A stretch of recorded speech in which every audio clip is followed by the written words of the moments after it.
ناظرین آپ دیکھ رہے ہیں عالی نیوز میں آپ کا میزبان چودھری فضل الرحمان پاکستانی زیر قبضہ جموں کشمیر کے آزاد کشمیر خطہ کی ضلع ممبر کی تحصیل سمانی کا یہ اسپاٹ سونا ویلی، اور اس وقت ہمارے پاس جو شخصیت بیٹھی ہیں، ہم ایک تعلیمی حوالے سے بھی ان کا مقام ہے، پولیٹیکل بھی ہیں، سوشلی بھی ہیں، اور ایک مفکر مدبر شخصیت کے حوالے سے بھی اسکالرانہ مزاج بھی رکھتے ہیں۔ تو تعارف بھی آپ انہی سے مخاطب ہو کر انہی سے آپ تک پہنچاتے ہیں۔ جی آپ کا نام ذرا بلند آواز میں۔ جی فضل الرحمان صاحب، میں نام خالد محمود ہے ji, head master retired head master ہیں آپ۔ یہ بتائیے گا کہ آپ کا تعلیمی بیک گراؤنڈ کہاں سے کہاں تک، کہاں سمانی سے ہی اور یا کہیں بات؟ پرائمری سے لے کے تو سیکنڈری تک سمانی سے ہی ہے۔ سمانی سے ہی۔ آپ نے ٹیچنگ لائن کب اختیار کی؟ 1977 میں جی، بطور پرائمری مدرس۔ بطور پرائمری مدرس، اور پھر پینشن ریٹائرڈ کب ہوئے آپ؟ 1918 میں۔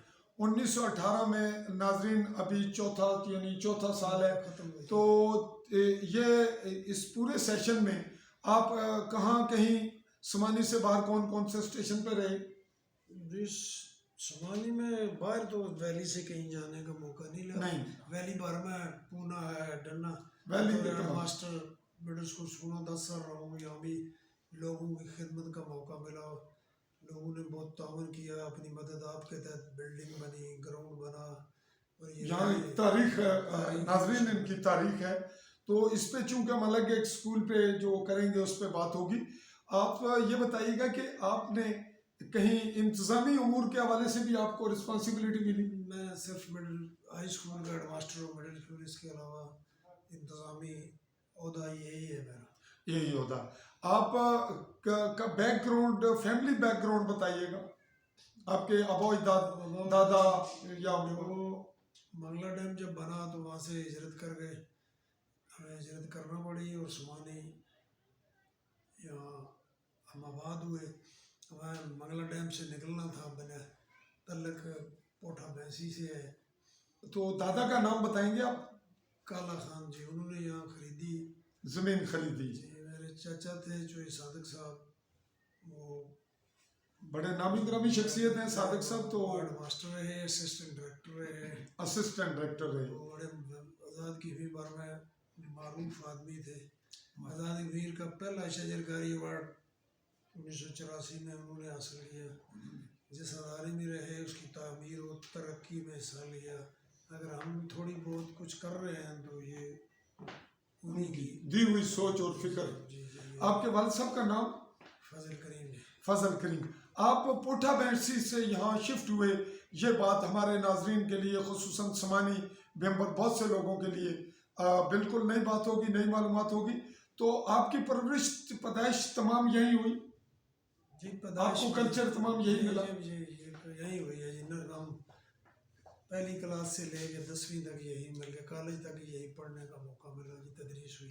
تو آپ کی جو جاب ہوئی اور آپ پینشن آئے، ایک لانگ ٹائم، ایک لائف کا پورا حصہ ہے، نصف صدی کے لگ بھگ، تو آپ اس کے حوالے سے کچھ کہنا چاہیں گے کہ کیا کوئی خاص واقعہ، کوئی تاریخی بات؟ ایسی سچ نہیں ہے، مگر ایک بات طے ہے کہ 77 سے لے کے وقت کے پلوں سے بہت سا پانی نکل چکا ہے۔ اب بہت زیادہ اداروں میں پہلے محکمانہ کنٹرول تھا، تو اس میں تدریس پہ بھی کنٹرول تھا، محنت ہوتی تھی، جوابدہی ہوتی تھی، تو تھا جو ناخوب بتدریج وہی خوب ہوا کہ مصداق۔ اب آہستہ آہستہ مداخلت، سیاسی مداخلت زیادہ ہوتی جا رہی ہے۔ سرکاری اداروں میں تعداد کم ہونے کی وجہ عدم دلچسپی ہے، انتظامی کنٹرول کا کم ہونا ہے، لہذا ہم خود ہی پرائیویٹ اداروں کو آباد کرنے پر لگے ہوئے ہیں۔ اگر ہماری گورنمنٹ تھوڑی سی توجہ دے اور سیاسی حوالوں کی بجائے انتظامیہ، جو پہلے ایک تحصیل تھی اب وہ ضلع بن گیا، تو بہت اچھی طریقے سے نگرانی ہو سکتی ہے اگر تھوڑا سا انہیں ڈیل دی جائے تو، یعنی انتظامیہ کو گرپ کرنے کا موقع دیا جائے۔ ناظرین، ہماری اس انٹرویو کی جو سب سے اہم بات تھی وہ ابھی ہمارے محترم میزبان نے کی، مہمان نے، تو بات یہ ہے کہ تعلیم میں کیا خامیاں ہیں، کیا خوبیاں، چند لفظوں میں انہوں نے سم اپ کر دیا کہ پرائیویٹ اداروں کو ہمارے سرکاری سسٹم کی خرابیوں کی وجہ سے آباد ہونے کا موقع، پنپنے کا اور پھلنے پھولنے کا موقع مل رہا ہے. ملنا بھی چاہیے، لیکن گورنمنٹ کے تعلیمی اداروں کو بدستور مضبوط اور ڈیولپ ہونے کے لیے کچھ نکات جو میرے محترم مہمان نے کہے وہ قابل غور ہیں. آپ ایک اسکالر بھی ہیں، مدبر بھی ہیں، اور بڑی دلچسپ بات ناظرین یہ ہے کہ آپ کے جو حقیقی بھائی ہیں، آپ دونوں دوستوں کی طرح بھی محسوس ہوتے ہیں، اور ایک گروپ کی ایک سوچ فکر تو یوں محسوس نہیں ہوتا کہ آپ دو حقیقی بھائی ہیں یا دوست ہیں. اس کے حوالے سے آپ کیا فیل کرتے ہیں؟ یہ کیا ایک دلچسپ سی بات ہے، یہ کیا کچھ بتائیں گے؟ ایک دوسرے پہ اعتبار اور احترام کا معاملہ ہے. جو ہم گزارش کرتے ہیں اسے وہ اون کرتے ہیں، جو وہ حکم کرتے ہیں اسے میں اون کرتا ہوں.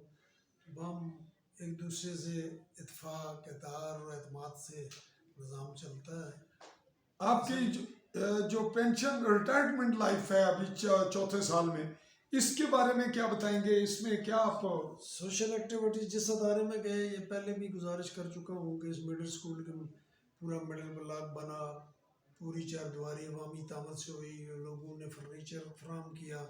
میرے بعد عبد الرحمان صاحب نے بھی بہت کام کیا، بلکہ 40-45 لاکھ روپیہ خرچ ہوا. پھر مجھے ڈننے میں پروموٹ ہو کے جانے کا ملا، وہاں بھی بلڈنگ لوگوں نے دی، پورے رقبے پہ جالا لگایا، 16 کنال پہ. اس ادارے کو سینٹر بھی بننے کا موقع ملا. تو جہاں بھی گئے عوام سے رابطہ رہا، تو پھر تعمیر و ترقی کے مواقع بھی نکلتے رہے. تو پینشن لائف کے بعد آپ فرسٹ کلاس اب بھی جاری ہے. اب میں ڈیلائسنس سینٹر، چنار ڈیلائسنس سینٹر سماجی برانچ کا جنرل سیکرٹری ہوں. عوامی خدمات کا موقع مل رہا ہے، تو جو بھی سوشل ویلفیئر کے لوگوں کی خدمت کے کام ہیں اسے کوشش کرتے ہیں کہ وہ جاری و ساری رہیں. ہماری خدمات جہاں ہم پیش کر سکتے ہیں، لوگ مستفید ہو سکتے ہیں، وہ کرنے کی پوری کوشش ہے. گھر میں بیٹھے وقت ضائع کرنے کی بجائے کہیں نہ کہیں اپنے آپ کو سوشل کاموں میں مصروف رکھنا ہی ہمارا مشن ہے. انشاءاللہ اللہ توفیق دے آگے بھی. تو آپ نے بات سم اپ کر دی. پولیٹیکلی آپ کیا رائے دیں گے یا کیا رائے رکھتے ہیں اپنے حلقے کے حوالے سے؟ اور پھر اگر بات ریاست کی لیول پہ کر دیں تو حلقہ کو ٹچ کر کے ریاست کو ٹچ کیجیے گا. ظاہر شاہ جی کے جو سیاسی ہمارے ہے مقصد، تو سیاست کا لوگوں کی خدمت ہے کہ سماجی خدمت. امیدوار اپنے آپ کو پیش کرتے ہیں خدمت کے لیے. تو وہ ضروری نہیں کہ وہ الیکشن میں جیتے یا نہ، بصورت دیگر بھی خدمت کرنا ہی مقصود ہے. تو اگر یہ ایک قانونی ذریعہ ہے، لوگوں کے رائے سے ایک آدمی منتخب ہوتا ہے، تو میرے خیال بغیر کسی شور شرابے کے الیکشن اچھے طریقے سے ہونے چاہیے، اسے قبول کرنا چاہیے. ہمارے ہاں بدقسمتی سے کوئی دشمنیاں اور اختلاف بڑھ جاتے ہیں، یہ رستے رک جاتے ہیں، سڑکیں بند ہو جاتی ہیں. یہ نہیں ہونا چاہیے. ورنہ جس کو بھی موقع ملے، تعمیر و ترقی ہے بلا تخصیص، وہ جاری رہنی وہ چاہیے. جاری رہنی چاہیے، جو جمہوریت کا روح ہے. جن ملکوں میں جمہوریت ہے، جیسے برطانیہ اور ترقی یافتہ ملک میں، اس کا اثر وہ تو وہی ہے کہ خدمت کا ایک موقع ہے جو ہونا چاہیے. تو اگر یہ جاری رہے تو اچھی بات ہے. نئے لوگ آئیں گے، نوجوان آگے آئیں گے، تو خدمت کا انہیں موقع ملے گا. حالیہ بلدیاتی الیکشن کی آمد ہو رہی ہے، اور ایک تذکرہ پھر آپ چونکہ ایجوکیشن سے ریلیٹڈ رہے تو اسٹوڈنٹس یونین پہ بھی پابندی رہی اور بلدیاتی بھی.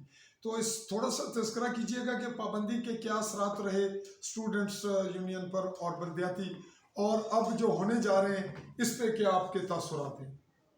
یہ تو ہونے چاہیے، کیونکہ بنیادی جمہوریتی کا یہی طریقہ ہے کہ قیادت نیچے سے اوپر جاتی ہے. جیسے ہمارے سردار سکندر صاحب وزیر اعظم اور صدر بھی رہے، وہ ممبر رہے، پھر چیئرمین رہے. اس طرح ہمارے حلقے کے چودھری سونی صاحب بھی member, chairman local union council of, وہ وزیر ہیں. تو انہیں زیادہ احساس ہوتا ہے، یہاں پر قیادت پنپتی ہے تو وہ زیادہ مسائل عوامی سمجھتے ہیں اور حل ہونے کا موقع بھی ملتا ہے. تو میں نے پہلے بھی عرض کیا ہے، بغیر پارٹی کے، بغیر بلا تقسیم لوگوں کی خدمت ہو تو انشاءاللہ یہ اچھی بات ہے. اللہ تعالیٰ جھگڑوں سے اور یہ باقی چیزوں سے بچائے، جو جیتے اس کا ساتھ دیا جائے. تو آپ یہ سمجھتے ہیں کہ اسٹوڈنٹس یونین کی اگر بحالی ہوتی ہے یا اب بلدیاتی الیکشن ہوتے ہیں تو نئی قیادت کو پنپنے اور ڈیولپ ہونے کا اور پولیٹیکل ماحول کو بہتر ہونے کا موقع ملے گا؟ آپ کی یہ رائے؟ جہاں تک یونین کا تعلق ہے، یہ بنیادی مقصد تو ایم ایس ایف پی تھی جب پاکستان بنا، تحریک پاکستان میں نوجوانوں کا بڑا اہم رول ہے، لیکن آگے چل چل کے ہم پارٹی کے مرغ دستموز بن گئے ہمارے نوجوان. اس کی اہمیت سے تو انکار نہیں کہ ہونی چاہیے، یونین سینے کا موقع ملتا ہے، مسائل بنیادی طور پر جو ادارے کے درمیان جو یونین ہوتی ہے ان نوجوانوں کے اسٹوڈنٹ کے مسائل حل کرنے کا موقع ملتا ہے. لیکن جب یہ مرغ دستموز بن گئے تو اس سے پھر اداروں کو نقصان ہوا، گروپنگ ہوئی، ادارے بند ہونا شروع ہو گئے. تو مجبوراً گورنمنٹ نے یہ فیصلہ کیا کہ اس یونین کو ذرا بین کیا جائے تاکہ ماحول پرامن رہے. اور پرامن رہے. وہ تدریس کی بجائے دیگر مشاغل میں زیادہ مصروفیات ہو جاتی ہیں بجائے.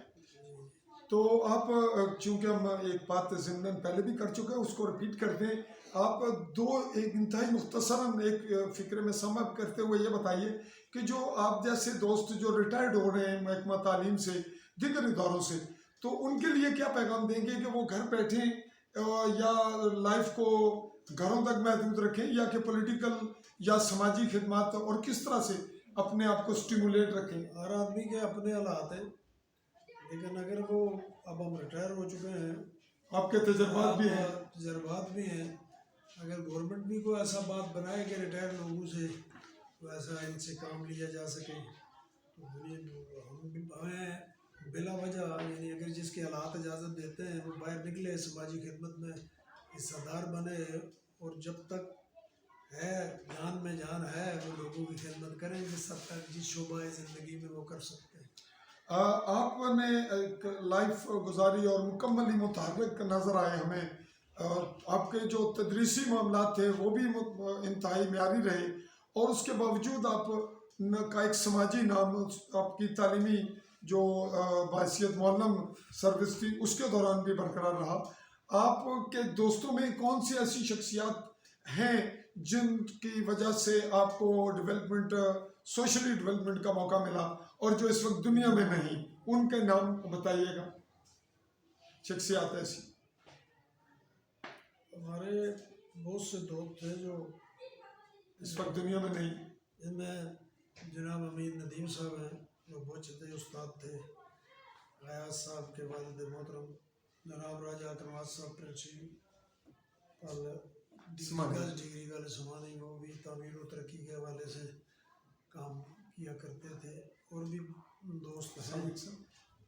محترم میرے انکل صادق صاحب بھی تھے، وہ بھی جس ادارے میں وہ چڑوئی میں گئے، وہ چوکی میں رہے، وہ ڈنڈی میں رہے بطور ہیڈ ماسٹر، بطور اسسٹنٹ ڈائریکٹر.